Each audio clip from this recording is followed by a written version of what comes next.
The wasteland has plenty of legends, but one of them doesn't walk, he simply appears.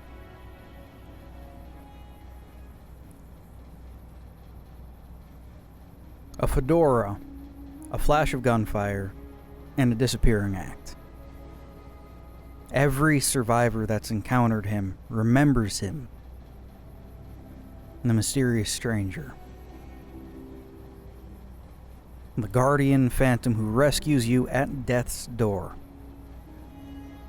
But what if he's not a phantom at all?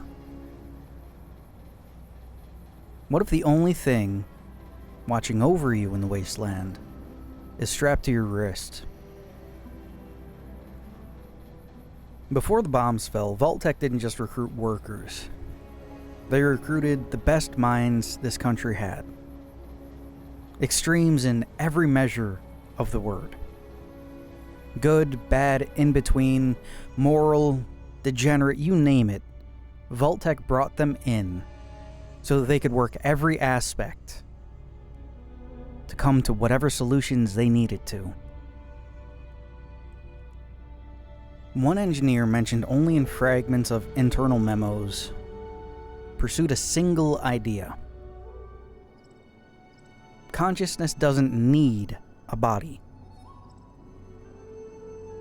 Zach's supercomputers could think, robobrains could remember. Human minds were already being archived in computers. Diana Stone. Presidential brain mapping projects. Enclave wetware. You name it. Vault-Tec had its fingers in it.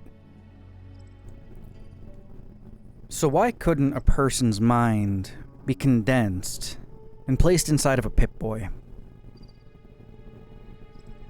So, Vault-Tec didn't just allow this experiment, they encouraged it, and he volunteered. He may have died along the way, but the process continued. Deep inside the baseline code of the operating system that every Pip-Boy runs on is a hidden subset known as the Assisted Threat Neutralization Routine. Whilst never talked about, it's still there because it was never removed. The notes that we could find about it say, to trigger the system, extreme fear, rapid heart rate, and immediate threat is needed. And what it does, it hijacks sensory focus, suppresses panic, and then activates the combat routines.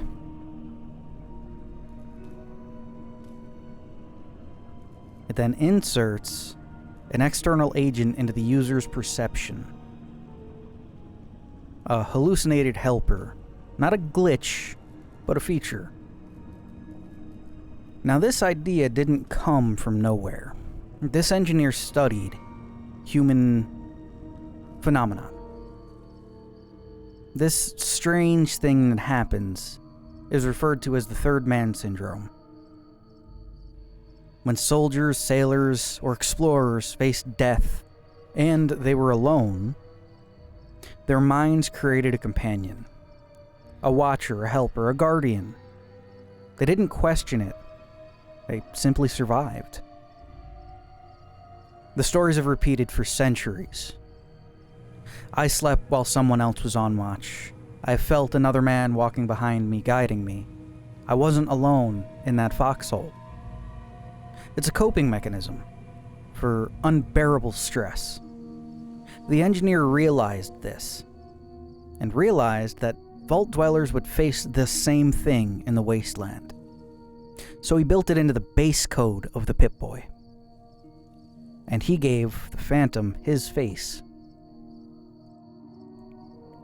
When the user enters lethal danger, heart rate spikes, adrenaline floods, and the ATNR system unlocks.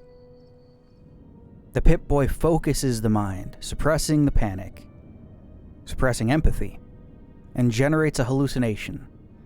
A fedora, a revolver, familiar silhouette. You feel someone else step in. You see someone else shoot. But your hand is the one pulling the trigger. ATNR protects your mind by inserting distance. It wasn't me, it was someone else who saved me. Trauma is avoided. Cognitive dissonance is solved. You survive the wasteland without breaking. The device doesn't just keep you alive, it keeps you human. Now that is more than just a targeting system. It's the Pip-Boy seizing control of you, of time perception, of motor reflexes, of emotional response. It's the one moment when the mind is open enough for the ANTR system to create this hallucinogenic helper. Time slows, panic pauses, and the stranger appears. But he was never in this world. He was simply in your mind.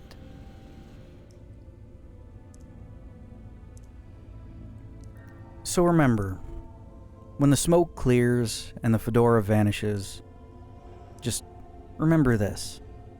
You're not being saved by a ghost. You're not being rescued by a wandering gunslinger. You're being saved by a program with a human mind. A Vault-Tec engineer who refused to die, who uploaded himself into the Pip-Boy systems, and who now watches you from behind the glass. He is the final employee, the eternal security guard, the shadow that steps in when you would fail. The mysterious stranger isn't a mystery.